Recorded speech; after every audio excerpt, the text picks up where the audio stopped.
I'm Donna Nelson. I come from proud New England Yankee stock. In fact, my ancestors came over on the Blessing in 1635 to the Massachusetts Bay Colony.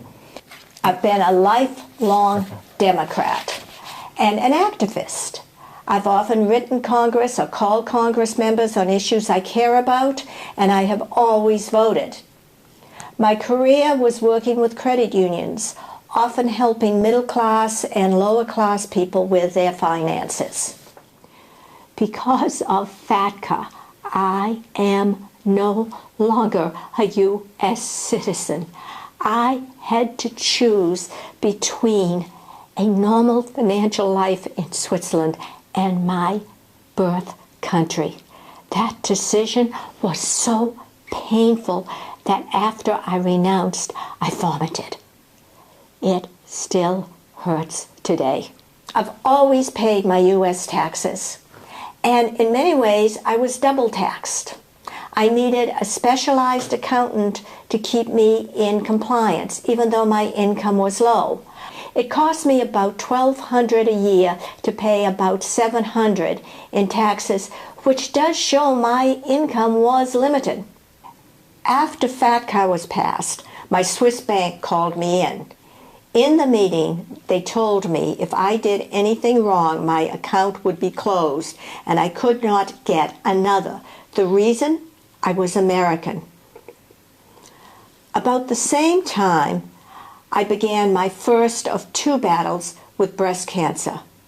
It was a very difficult period.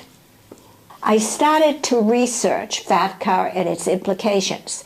At that point, many American expats were talking about being denied financial services, as well as having job problems because of FATCA. I realized if I wanted to continue living in Switzerland, I would have to renounce my U.S. citizenship. Once inside the embassy, a woman explained to me that I could never, ever get my passport back. I was shaking. Would I be able to visit my daughter and my beloved stepmother in the States? At that point, I asked if I could stop the process. And then I realized, what would life be like without a bank account? I was crying. I took the oath, separating me from my birth country. As I walked back toward the bakery, I threw up. 6 years later, FATCA is still harassing me. For example, I sent $300 to my daughter in the States, and the bank called me in to ask me why I was sending $300 to the U.S. I received a letter from my life insurance company asking me to prove that I was no longer American so I could keep my life insurance policy. I was forced by FATCA to choose between my birth country, which I loved, and a normal financial life with things like a bank account and a life insurance policy.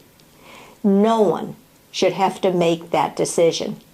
On behalf of myself and millions of Americans living overseas, please, please, please repeal FATCA.